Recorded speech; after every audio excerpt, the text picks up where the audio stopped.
أعوذ بالله من الشيطان الرجيم بسم الله الرحمن الرحيم الحمد لله رب العالمين وأفضل الصلوات وأزكى تسليم على إمام المرسلين سيدنا محمد عليه الصلاة والسلام.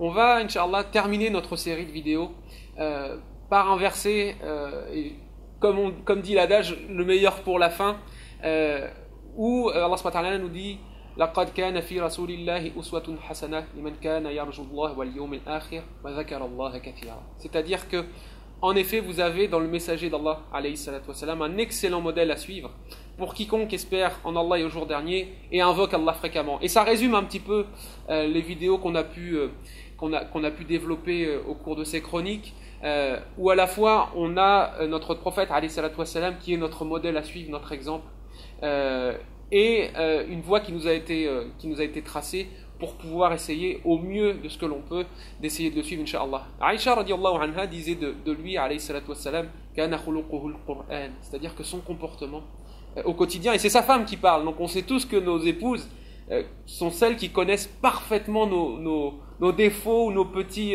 sauts d'humeur, enfin ce qui n'est pas forcément correct chez nous. Et là, Aïcha radiallahu anha, elle témoigne que le comportement du prophète alayhi salatu wassalam, c'était le Coran, c'était un Coran entre guillemets humain, et vraiment son éthique au quotidien avec ses proches, et particulièrement avec ses proches mais également avec les autres, c'était vraiment une éthique irréprochable et parfaite. On voit d'ailleurs alayhi salatu wassalam dans beaucoup de récits qu'il était toujours souriant, il ne disait jamais non. On n'a pas eu sur cette terre d'hommes plus avenants, plus aimables que notre prophète alayhi salatu wassalam. Et malgré cela, notre prophète alayhi salatu wassalam avait notamment une invocation quotidienne, enfin régulière, lorsqu'il se regardait dans un miroir où il voyait son image, il disait Allahumma hassin khuluqi kama hassanta khalqi, c'est-à-dire que Seigneur, embellis mon caractère comme tu as embelli mon image. C'est-à-dire que le meilleur d'entre nous dans le domaine de l'éthique et dans tous les domaines, puisque c'était le parfait, l'homme parfait par excellence, avait vraiment ce souci d'améliorer son comportement. Donc c'est pour nous vraiment un exemple à suivre, et notre nécessité, vraiment très modestement à notre petite échelle, c'est de cultiver son amour, c'est de cultiver sa proximité, essayer d'être proche du prophète alayhi salatu wassalam, notamment en priant sur lui régulièrement.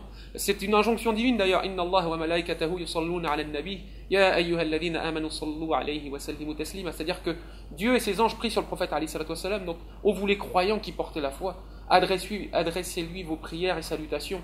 Donc c'est quelque chose qu'on doit cultiver et qu'on doit essayer vraiment d'avoir également dans notre quotidien, cet amour du prophète alayhi salatu wassalam. Et d'ailleurs on a également Allah subhanahu wa ta'ala qui nous invite à cet amour. Il nous dit Qul in kuntum tuhibbuna Allah fattabi'uni yuhibbukum Allah wa yaghfir lakum dhunubakum. C'est-à-dire que Allah subhanahu wa ta'ala nous dit Qul in kuntum tuhibbuna Allah, c'est-à-dire si vous dites in kuntum tuhibbuna Allah, vous aimez Allah, fattabi'uni, suivez le prophète alayhi salatu wassalam. Si vous aimez Allah subhanahu wa ta'ala, suivez son prophète alayhi salatu wassalam, et suivez-le dans son éthique, dans sa parfaite éthique. Et ça, c'est vraiment quelque chose d'important. On voit d'ailleurs pour Fath Mecca, après qu'il ait été vraiment insulté, persécuté, des proches, certains de ses proches de sa famille ont été tués. Qu'est-ce qu'il fait lorsqu'il arrive à Mecca pour Fath Mecca, l'ouverture de la Mecque?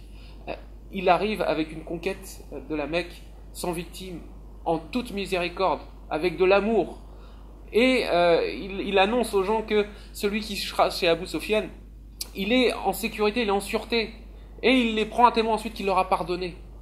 Quelle peut être la meilleure des façons que celle-ci, le prophète alayhi salatu wassalam. Et c'est en cela, je pense, notre défi, d'essayer d'atteindre, au moins de tendre vers ça. C'est à la haine, à la violence, à la médisance, le retour vers Dieu et la réponse par l'amour et la miséricorde. Et c'est en cela que c'est très très important qu'on essaye vraiment nous de se réformer, parce que là, Allah il va pas changer l'état de notre communauté si nous on ne change pas nous-mêmes. C'est ce qu'il annonce dans un verset. Et c'est en cela que c'est très important et que l'on doit essayer, Inch'Allah, d'être des acteurs du bien sur ce domaine. Et j'en terminerai par ces chroniques par l'exemple de Omar ibn al-Khattab radiyallahu anhu, lorsqu'il était avec le prophète alayhi salatu wassalam, et que le prophète sallallahu alayhi wa sallam lui demande: est-ce que tu m'aimes plus que tes enfants, ta famille? Il va lui dire oui.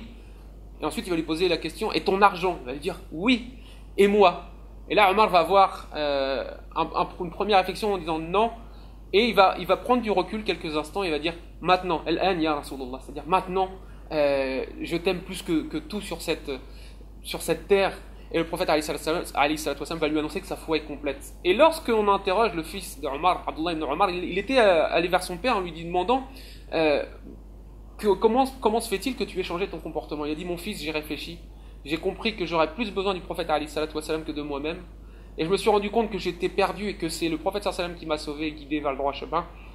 Et au jour du jugement, au paradis, je n'accepterai à l'Éden que si j'aimais le prophète alayhi salatu wassalam. Donc on essaye, Inch'Allah, d'aimer le prophète sallallahu alayhi wa sallam. Wassalamu alaikum wa rahmatullah.